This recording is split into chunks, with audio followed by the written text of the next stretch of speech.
Fire brand ಯತ್ನಾಳ್ಗೆ big shock. Rebel ನಾಯಕ ಪಕ್ಷದಿಂದಲೇ 6 ವರ್ಷ ಕಿಕ್ಔಟ್. ಕುತೂಹಲ ಮೂಡಿಸಿದ ಯತ್ನಾಳ್ ಮುಂದಿನ ನಡೆ.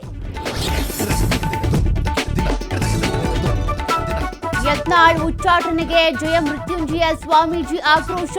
ಬಿಜೆಪಿ ಲಿಂಗಾಯತ ಶಾಸಕರು ಪಕ್ಷ ಬಿಡುವಂತೆ ಕರೆ. ಈಗ 60 ಇದೆ, ಮುಂದೆ 30 ಬರಲ್ಲ ಅಂತ ಕಿಡಿ. ಯತ್ನಾಳ್ ಉಚ್ಚಾಟನೆಯಿಂದ ಸಿಡಿದೆದ್ದ ಪಂಚಮಸಾಲಿ ಸಮುದಾಯ. ಬಿಜೆಪಿ ಸಾಕು, ಬಿಆರ್ಪಿ ಬೇಕು ಅಂತ ಗರಂ. ಬಿಜೆಪಿಗೆ ಭಾವಪೂರ್ಣ ಶ್ರದ್ಧಾಂಜಲಿ ಅಂತ ಪೋಸ್ಟ್. ರಜತ್ ವಿನಯ್ಗೆ ರೀಲ್ಸ್ ಸಂಕಷ್ಟ. ಇಂದು 24ನೇ ಎಸಿಎಂಎಂ ಕೋರ್ಟ್ನಿಂದ ಆದೇಶ. ಮಾಜಿ ಬಿಗ್ ಬಾಸ್ ಸ್ಪರ್ಧಿಗಳಿಗೆ ಜೈಲೋ ಬೇಲೋ ಇಂದು ನಿರ್ಧಾರ. ಜೈಲು ಸೇರಿದ್ರು ಬುದ್ಧಿ ಕಲಿಯದ ಎಂಇಎಸ್ ಪುಂಡ. ಹಿಂಡಲ್ಗಾದಿಂದ ಹೊರಬರುತ್ತಿದ್ದಂತೆ ನಾಡದ್ರೋಹಿ ಘೋಷಣೆ. ಮರಾಠಿ ಭಾಷಿಕರ ಮೇಲೆ ಅನ್ಯಾಯ ಆಗ್ತಿದೆ ಅಂತ ಉದ್ದಟತನ.